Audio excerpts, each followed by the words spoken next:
અહીં તો નાના નાના ભૂલકા રમી રહ્યા છે, ત્યાં લાજ કોની કાઢી છે? માં, તારો કનૈયો મારી સાથે ચાલવા લાગ્યો, અલક મલકની વાતો કરવા લાગ્યો, એને મને એટલી હસાવી અને ક્યારે મારો ઘૂંઘટ ખેંચી અને ભાગી ગયો, મને તો ખબર પણ પડી નહીં. કુંભન દાસ પ્રભુ ગોવર્ધન ધર, કુંભન દાસ પ્રભુ ગોવર્ધન ધર, હસી હસી ઘૂંઘટ ખોલે, હસી હસી ઘૂંઘટ ખોલે, માઈ મેલો શ્યામ લગ્યો સંગ ડોરે, માઈ મેલો શ્યામ લગ્યો સંગ ડોરે. બસ આ જ વ્રજનો આનંદ છે. પ્રભુની ફરિયાદ કરવાનો આનંદ તમને વ્રજમાં મળે. અરે ગોપીઓ દિવસમાં 10 વાર નંદાલયમાં ઠાકોરજીની ફરિયાદ કરવા આવે છે. તારો કનૈયો આમ કરે છે, તારો કનૈયો આમ કરે છે. પણ પ્રભુની ફરિયાદ કરવાનો આનંદ તમને વૈકુંઠમાં મળે નહીં. વૈકુંઠના નારાયણ રાજાધિરાજ છે. એમની તમે ફરિયાદ કરવા જાઓ, ભગવાનના પાર્ષદો તમને ધક્કા મારીને વૈકુંઠમાંથી કાઢી મૂકે. અરે વ્રજમાં આવું સુખ મળતું હોય તો એ ભક્તો વ્રજ છોડવાનું નામ લે ખરા? તો કે છે, હે પ્રભુ, જયતિ તે ધિકમ જન્મના વ્રજા. આપનો જ્યારથી વ્રજમાં જન્મ થયો છે ત્યારથી વૈકુંઠ કરતા બી વ્રજનો મહિમા વધી ગયો છે. પુષ્ટિ માર્ગમાં 5 જગ્યાને વ્રજ માનવામાં આવે છે. પુષ્ટિ સંપ્રદાયમાં 5 જગ્યાને વ્રજ માનવામાં આવે છે. પુષ્ટિ માર્ગનું પહેલું વ્રજ 84 કોષનું વ્રજ. નંદગામ, બરસાના, ગોકુલ, વૃંદાવન, સંકેતવન, પ્રેમ સરોવર, આ 84 કોષનું વ્રજ એ પુષ્ટિ માર્ગનું પહેલું વ્રજ. ભાદરવા મહિનામાં એ 84 કોષની વ્રજયાત્રા જે કરે એને 84 લાખ યોનિઓમાં ભટકવું પડતું નથી.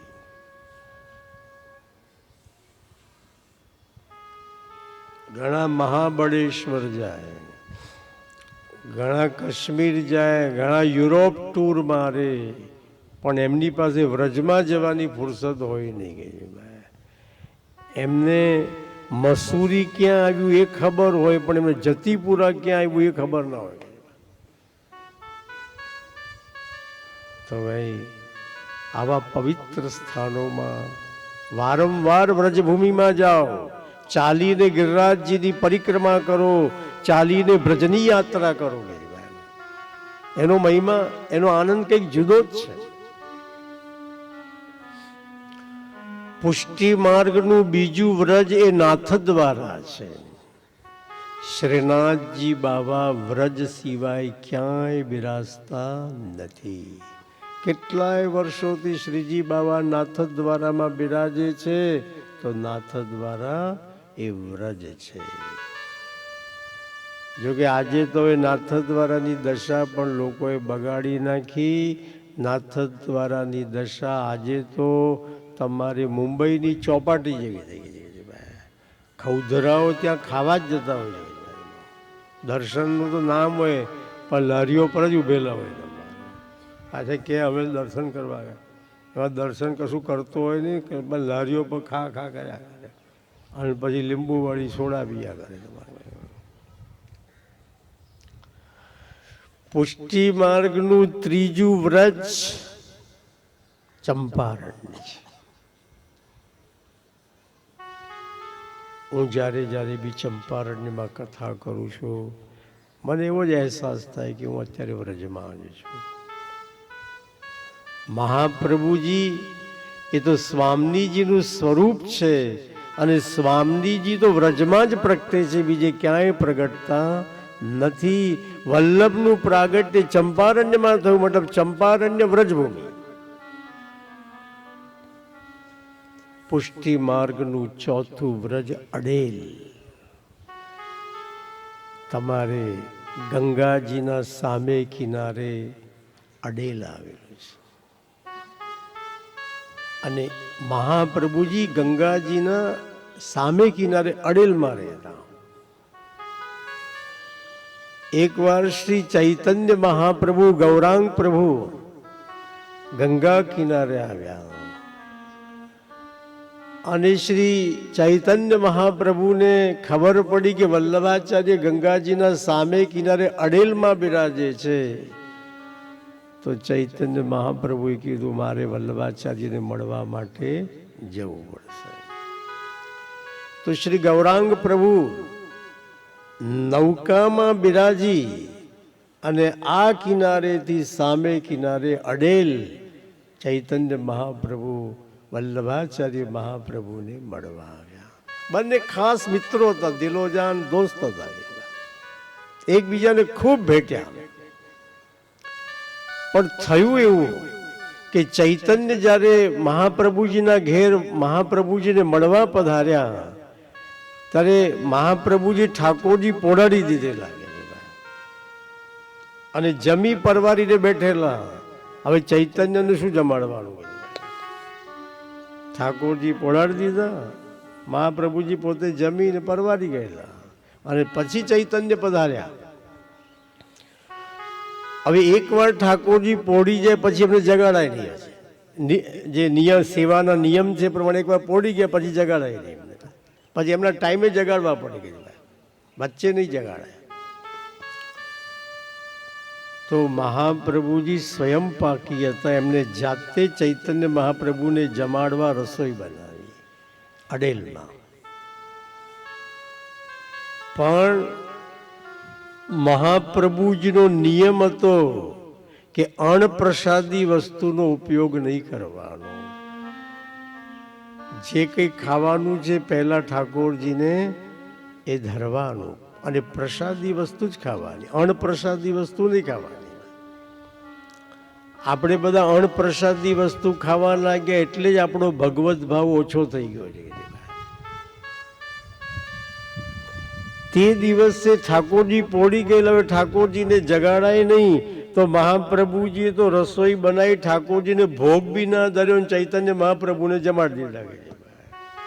એટલે પેલા બધા વૈષ્ણવો અંદર વાતો કરવા લાગ્યા કે મહાપ્રભુજી આપણને તો એવી આજ્ઞા કરે છે કે ઠાકોરજીને ધરીને લેવું અને પોતે તો ઠાકોરજીને ભોગ ધર્યો નહીં અને સીધા ચૈતન્યને જમાડી દીધા. તો આ તો ઠીક ન કહેવાય. તો અમુક વૈષ્ણવ મહાપ્રભુજીને કહું છે આવું કેમ કર્યું? અન્નપ્રસાદી ભોજન ચૈતન્ય મહાપ્રભુને કરાવ્યું, ઠાકોરજીને ભોગ બી નહીં ધર્યો અને ચૈતન્ય અને તમે એમને જમાડી દીધા. મહાપ્રભુજી બહુ સરસ જવાબ આપ્યો.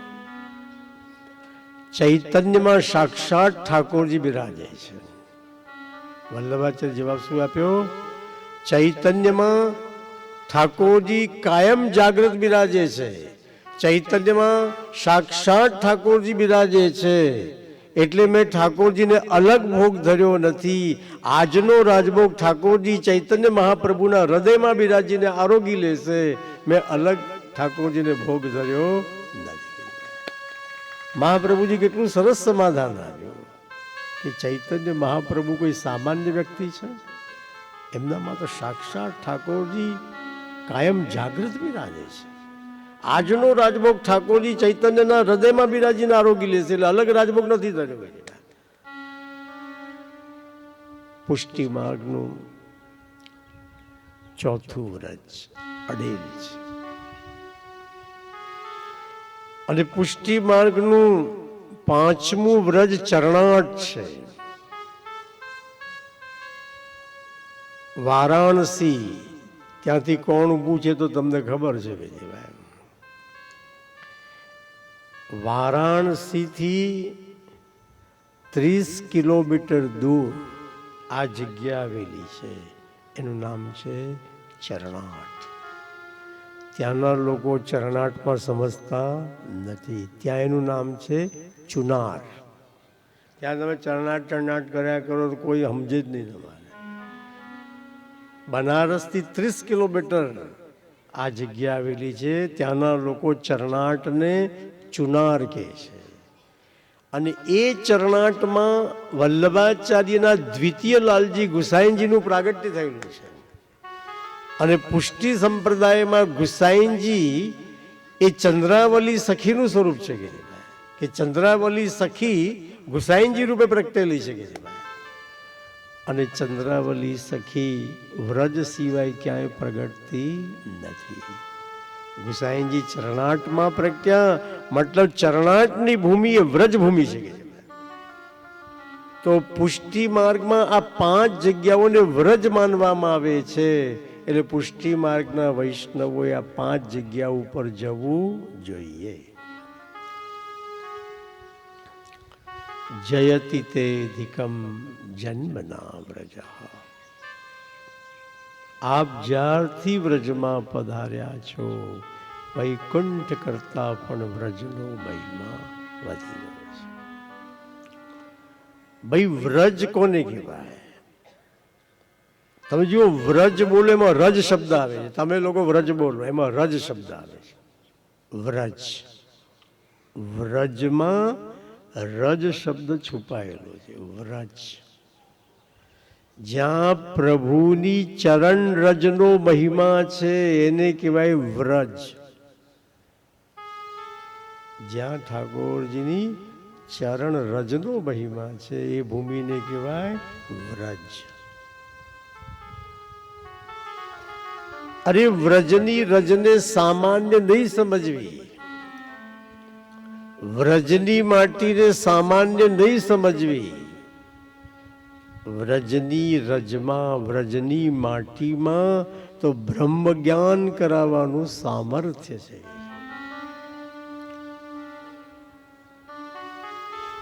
યશોદાજીએ કૃષ્ણને પૂછ્યું, બેટા તે માટી ખાધી છે? કૃષ્ણે કીધું, નાહમ ભક્ષિતવાન, માં મેં માટી નથી ખાધી.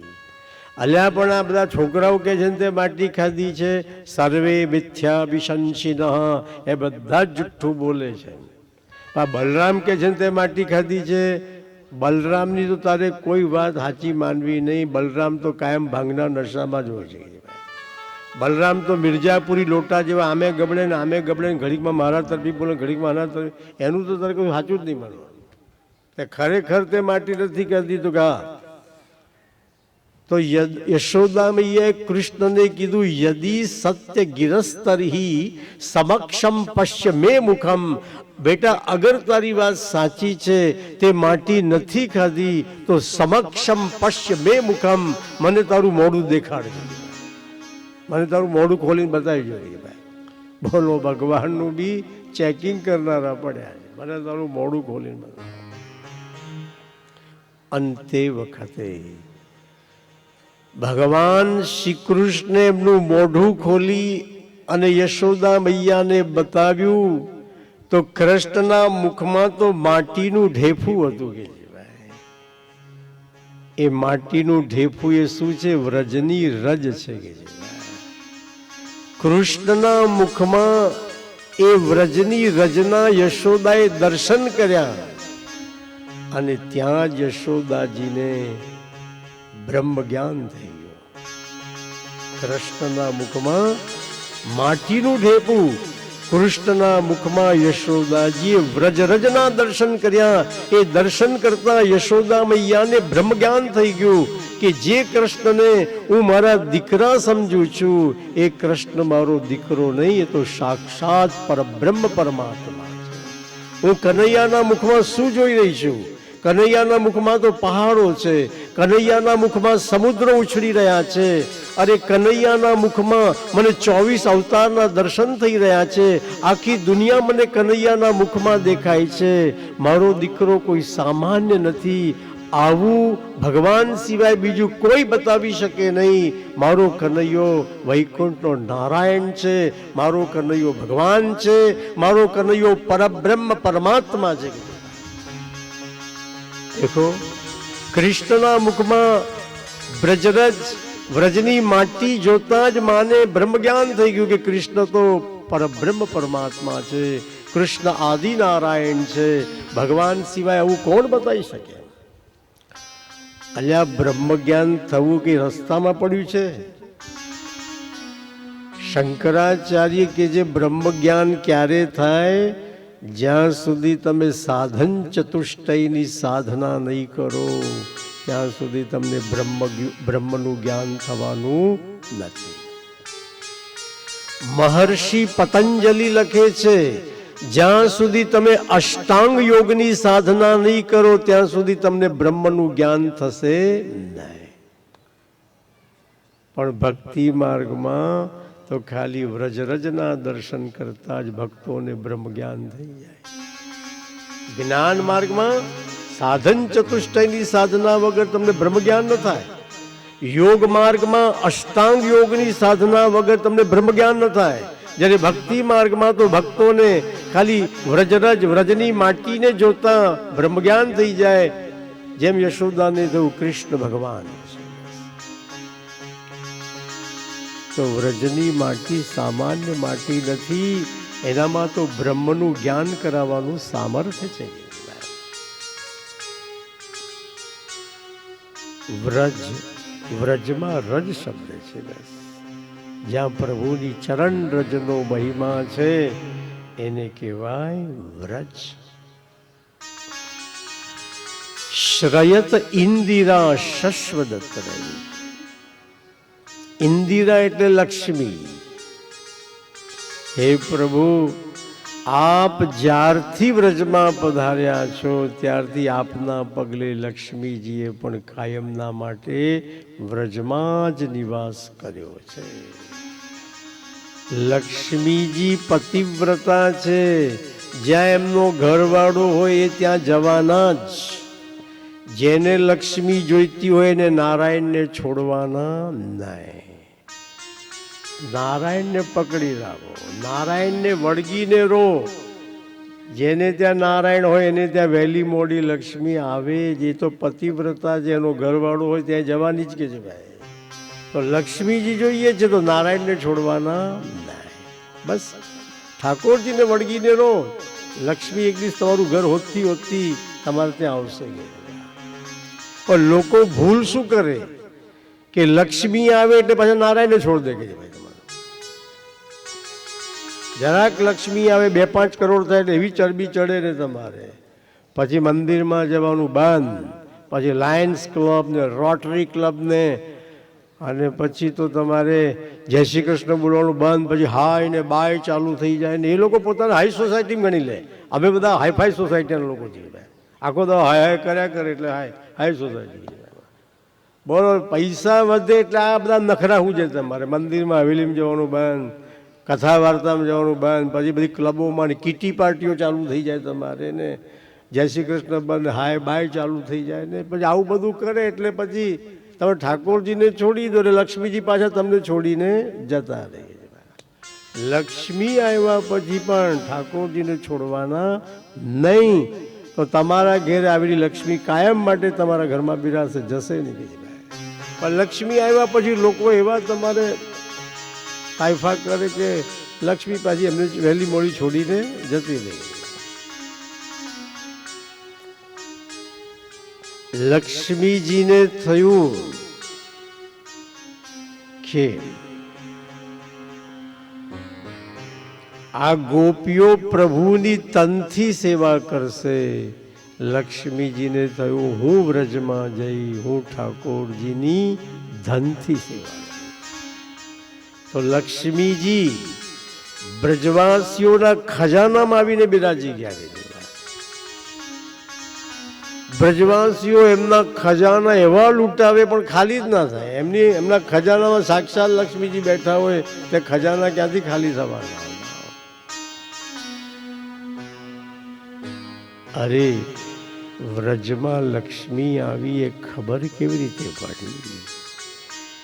પ્રભુ આપના પ્રાગટ્ય પહેલા જે ગાય બસેર દૂધ આપતી હતી, આપના પ્રાગટ્ય પછી એ જ ગાય 2 મણ દૂધ આપવા લાગી. બોલો લક્ષ્મી ઉભરાઈ કે ના ઉભરાઈ? હે કૃષ્ણ, તમારા પ્રાગટ્ય પહેલા જે ખેતરમાં 2 મણ અનાજ પાકતું હતું, તમારા પ્રાગટ્ય પછી એ જ ખેતરમાં 200 મણ અનાજ પાકવા લાગ્યું. બોલો લક્ષ્મી ઉભરાઈ કે ના? આ તો બધો આપના પુનિત પગલાનો પ્રભાવ છે. આપ જ્યારથી વ્રજમાં પધાર્યા ત્યારથી અહીં તો ઘી કેળા છે તમારે. એક દાદા મને કહેતા કે શાસ્ત્રીજી અમારા છોકરાના પગલા બહુ સારા છે, એના પગલે અમે ખાતા પીતા થઈ ગયા. પહેલાં કશું ચાલતું જ નહોતા. આ છોકરો જન્મ્યો ત્યાંથી દુકાન ધંધો ધમધોકાર ચાલવા લાગ્યો છે. બસ ગોપીઓ જ કહે છે કે આપ જ્યારથી વ્રજમાં પધાર્યા છો ત્યારથી વ્રજમાં તો લક્ષ્મીની તો રેલમછેલ થઈ ગઈ છે. અમે ગમે તેટલું વાપરીએ અમારા ખજાના ખાલી જ થતા નથી. કે વ્રજવાસીઓના ખજાનામાં લક્ષ્મીજી બેઠેલા છે, ખજાના ખાલી ક્યાંથી થાય કે? જે ભગવાનના માટે વાપરે છે એમનું ક્યારે કશું ખાલી થઈ જતું નથી. ભગવાનના કાર્યોમાં જે 2 પૈસા વાપરે છે એમના ખજાના ક્યારે ખાલી થતા નથી.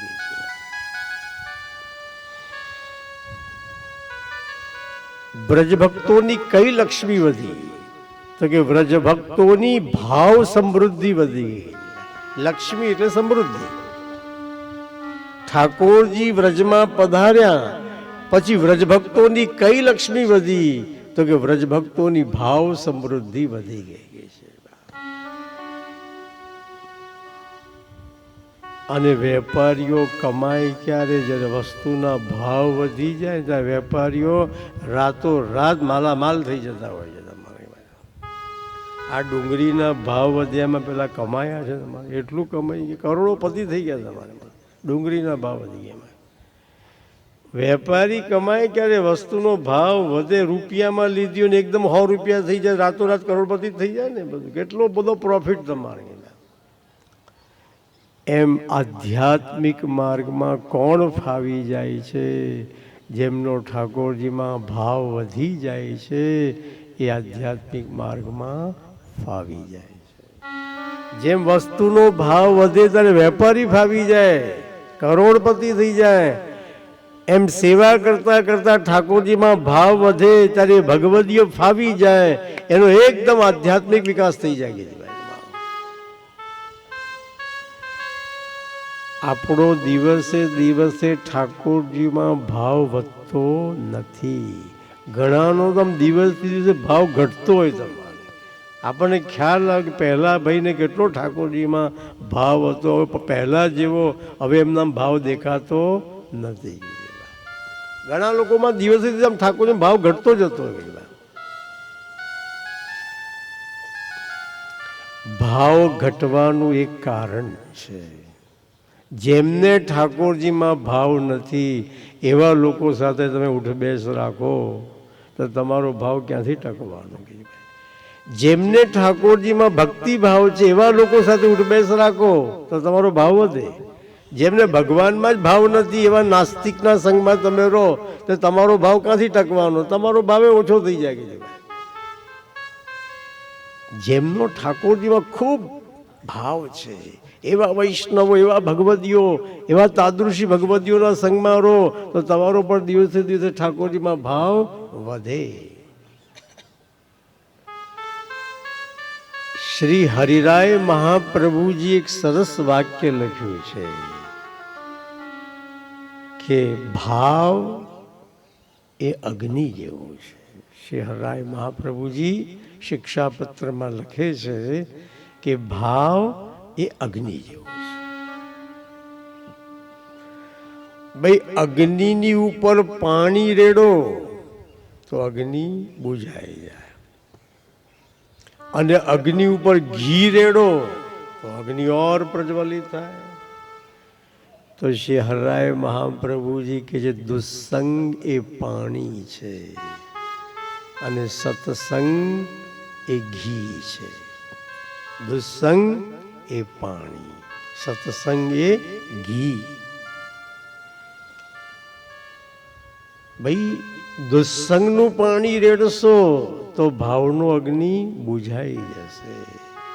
જે લોકો ઠાકોરજીથી વિમુખ છે, જે લોકો બહિર્મુખ છે, જેમને ભગવાન સાથે કંઈ લેવા દેવા નથી, જે તદ્દન ઠાકોરજીથી વિમુખ છે, એવા લોકોના સંગમાં તમે રહેશો તો એ દુસ્સંગથી ભાવનો અગ્નિ બુઝાઈ જશે.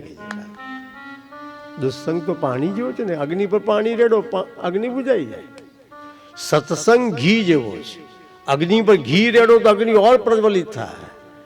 એમ તાદૃશી ભગવદીઓના સંગમાં રહેશો, જેમને ઠાકોરજીમાં ખૂબ ભક્તિભાવ છે, એવા વૈષ્ણવોના સંગમાં રહેશો તો સત્સંગનું ઘી રેડશો તો ભાવનો અગ્નિ વધશે ઓર પ્રજ્વલિત થશે. શ્રી હરરાયજી બહુ સરસ વાત કરી, શિક્ષાપત્ર માંગે છે. તો ઠાકોરજીના પ્રાગટ્ય પછી વ્રજભક્તોની ભાવ સમૃદ્ધિ વધી ગઈ છે. અને ગોપીજનો આગળ કે છે શ્રયત ઇન્દિરા શશ્વદત્રહી દયિત દૃશ્યતામ દીક્ષુ તાવકા. તાવકા ગોપીજનો બોલ્યા, પ્રભુ અમે તો તમારા છીએ. તાવકા આપણે પણ જ્યારે બ્રહ્મ સંબંધ લીધો ત્યારે આપણે પણ એક વાક્ય બ્રહ્મ સંબંધમાં બોલ્યા છીએ, કૃષ્ણ તવાસ્મી, કૃષ્ણ તવાસ્મી. પુષ્ટિ માર્ગમાં 5 મંત્ર છે. પુષ્ટિ માર્ગમાં આ 5 મંત્રોને માનવામાં આવે છે. પુષ્ટિ માર્ગનો પહેલો મંત્ર છે ગાયત્રી મંત્ર. દાખલા તરીકે મેં બ્રહ્મ સંબંધ લીધો છે પણ મારું શરીર બ્રાહ્મણનું છે, તો બ્રાહ્મણ તરીકે મારે દરરોજ ગાયત્રી મંત્ર જપવો જ પડે, નહીં તો મારું બ્રાહ્મણ તો ટકે જ નહીં. આ વલ્લભકુલના બાળકો એ બધા બ્રાહ્મણ છે, એ બધાને દરરોજ ગાયત્રી મંત્ર જપવો પડે. ભલે સેવા ભલે કરે પણ સેવામાં જતા પહેલા એમને સંધ્યા ગાયત્રી કરવી પડે, પછી સેવામાં જવાનું.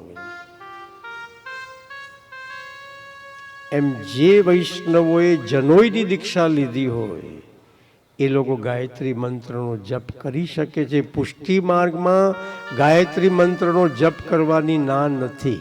અમે બધા જ જપ કરીએ છીએ, બધા જ વલ્લભપુરના બાળકો ગાયત્રી મંત્રનો જપ કરે. તમને પણ એ જપ કરવાની છૂટ છે, પણ તમને યજ્ઞોપવિતની દીક્ષા હોવી જોઈએ.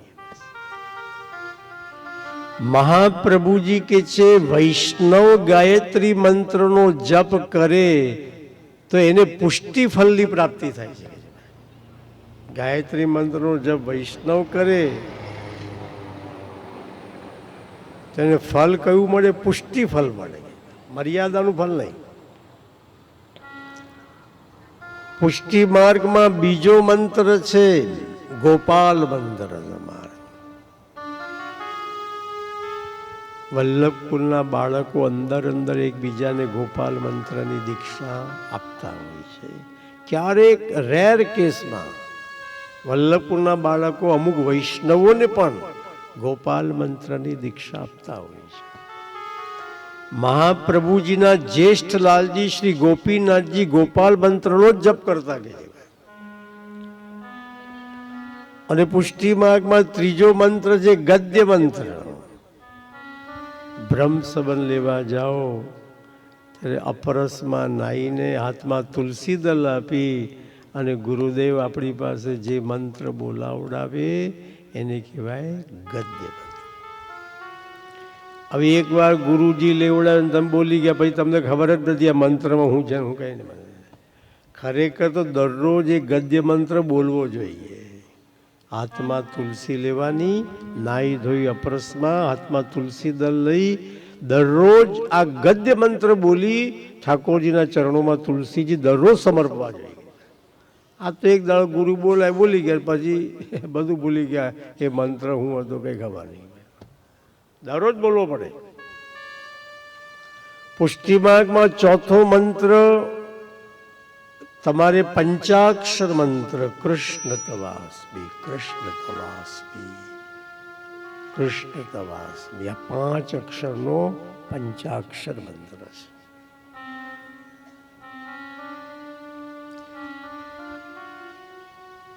તમે સેવામાં હો ત્યારે પંચાક્ષર મંત્રનો જપ કરવાનો. સેવા પૂરી થઈ જાય પછી અષ્ટાક્ષર મંત્રનો જપ કરવાનો. સેવામાં છો ત્યારે પંચાક્ષર મંત્રનો જપ કરવાનો. સેવા પરવારી ગયા પછી તમારે અષ્ટાક્ષર મંત્રનો જપ કરવાનો. પુષ્ટિ માર્ગનો 5મો મંત્ર છે અષ્ટાક્ષર મહામંત્ર. શ્રી કૃષ્ણ શરણમ મમાયે મંત્ર સદા તું જપતો જા. આવ્યો છે તું આ સંસારે જન્મ સફલ તું કરતો જા. શ્રી કૃષ્ણ શરણમ મમાયે મંત્ર સદા તું જપતો જા. આવ્યો છે તું આ સંસારે જન્મ સફલ તું કરતો જા. પુષ્ટિ સંપ્રદાયનો આ 5મો મંત્ર અષ્ટાક્ષર મહામંત્ર. આ મંત્ર 8 અક્ષરનો છે માટે આ મંત્રનું નામ અષ્ટાક્ષર મહામંત્ર. આ 5 મંત્રના જાપ વૈષ્ણવોને કરવાની છૂટ છે, પરંતુ અષ્ટાક્ષર મંત્ર એનો જપ નિત્ય કરવો ને સતત કરવો. માટે મહાપ્રભુજી નવરત્ન ગ્રંથમાં આજ્ઞા કરી તસ્માત સર્વાત્મના નિત્યમ શ્રી કૃષ્ણ શરણમ મમ વદદ્ભિરેવ સતતમ સ્થેયમિત્યેવ મે